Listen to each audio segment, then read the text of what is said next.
I got this bag of mineral on a closeout type sale a couple years ago. Bought a whole bunch of this stuff and got a couple bags left. So I'm going to put this out here with one of these feeders on the Tacticam and use it up here this winter.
In the areas where we've used mineral in the past, they just really pound a hole in the ground, kind of like they're starting to do underneath the feeder.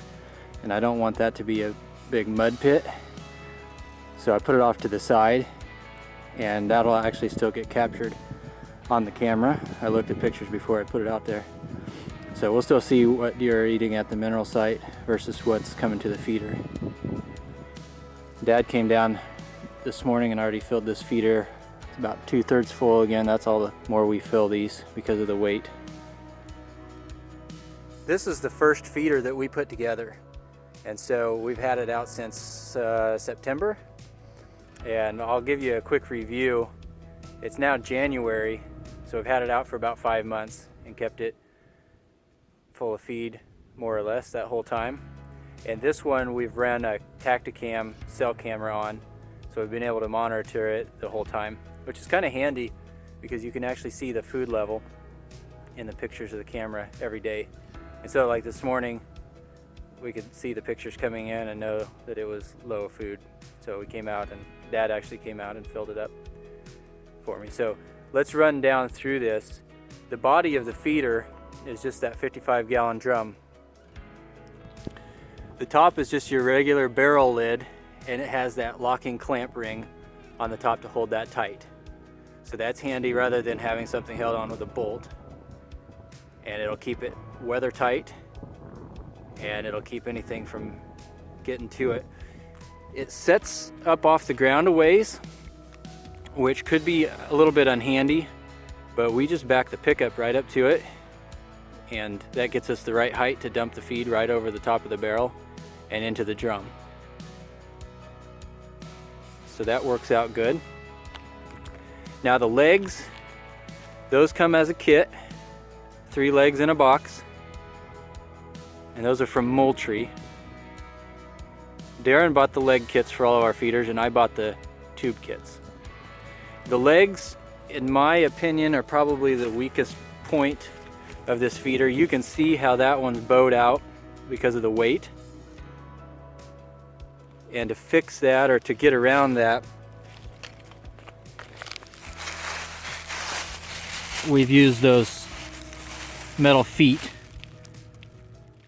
that go on the bottom, and then we just jammed these electric fence posts in there. On the other ones, we actually made stakes to drive in with a hammer, but that'll hold the feet in place.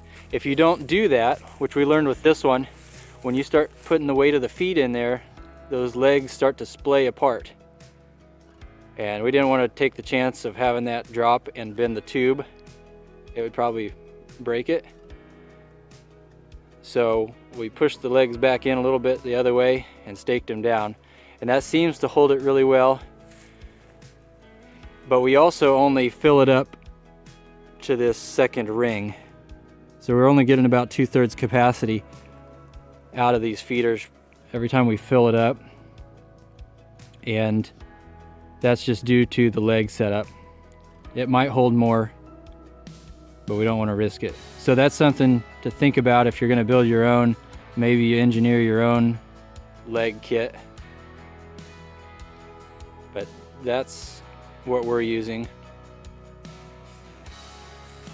Now this feeder tube, I looked at that quite a bit too. The design I like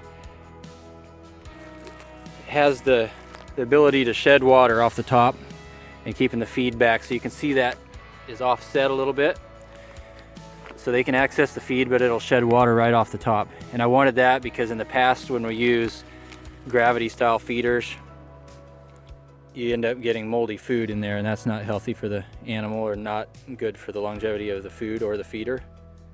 So I like that design. And I looked up a lot of ways to make your own feeder tubes out of PVC pipe and all kinds of other stuff, and I figured that you'd spend a lot of money on pipe and fittings to get what we wanted, and it may not work quite as well as this. So I took a gamble. This one's by Game Winner and is about $45. Pretty easy to assemble, and it works really well. I like the fact that it has 3 feed ports, and we offset those from the legs, right centered in between the legs, so the animals can enter right in there and access the food. And it's got a really simple little baffle system in there, so you can undo those little T-handle bolts and slide that baffle down and adjust how much food is dropping out of there. That's about right. You get too much dropping out of there and they'll have this thing emptied in a few days, I suppose. So I just want a little bit of a trickle coming out of there, and they can work it down from there. It didn't take deer very long at all to get used to that. So that setup's really nice. Now, the other thing that I was concerned about with this style of feeder was, are the raccoons going to empty it in one night? And that's the trouble we've had with other gravity feeders. We had a bunk with a homemade gravity bin on one end, and the raccoons would just come and empty that out. And I've used buckets with holes drilled in the bottom, and they empty that thing out really quickly too. And turkeys can get access to that and use up a lot of food. So I was hoping that mounting this high enough off the ground, the raccoons couldn't get to it and scoop all that food out. They do come and clean up the remnants at the bottom, and that's okay, but I didn't want them getting up in there. And so we shoot for about 34 to 36 inches off the ground, so it's comfortable reach for deer. And then the raccoons have a really hard time reaching up there and getting a hold of that. It'd have to be a really big raccoon to do that. We have had them manage to get on there and hang from the bottom of there, but even then it didn't seem like they were able to get all the food out of there, and so that worked out really well. So I think it's actually a pretty good setup as far as that's concerned. We get 2 to 3 weeks out of each of these feeders when they're filled 2/3 full, and we've dialed that little baffle down a little bit over that time, so we could probably get a little bit longer out of them now. But if you were able to fill it all the way full, you'd probably get 3 weeks to a month out of it, and that's kind of the goal, I suppose. I was hoping we'd get at least a month out of here, but I like the fact that it's self-serve. They can come when they feel comfortable.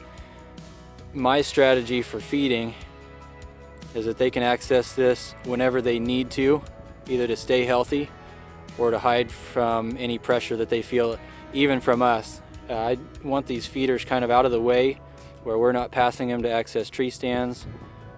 The deer can feel comfortable coming and feeding at them. So that's the goal, really trying to keep them healthy through the winter months.